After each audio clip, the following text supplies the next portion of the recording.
Insignio is the largest research institute in Europe that specifically do research on in silico medicine. Our vision is to use computer model as part of the clinical process to take a decision whenever someone's being diagnosed or has a disease or is being monitored for a specific disease.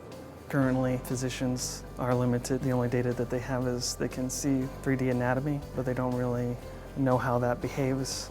And so different treatment options could be better for certain patients. We have decided to focus on two specific applications in which there is a clinical unmet need. One is related to a cardiovascular domain, and the other one is related to a musculoskeletal domain. There is a big problem in our society, which is back pain, and it affects a lot of people, and it consists in some degeneration in the disc, and the clinician has various options. It's either to treat or not to treat. So what we're doing is we are simulating those different types of treatments and investigate which treatment is best for each individual. In the cardiovascular lab, we will be looking at how stents can affect aneurysm.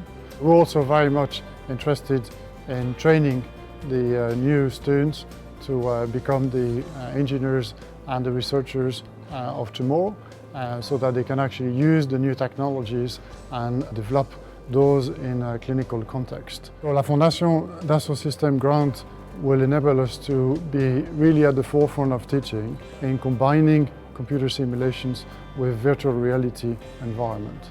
We are developing a pioneering virtual lab, and there is no template to follow, so it is very exciting to see how we can develop the current teaching and learning techniques so that we can enhance the communication between engineers and medical doctors in the future.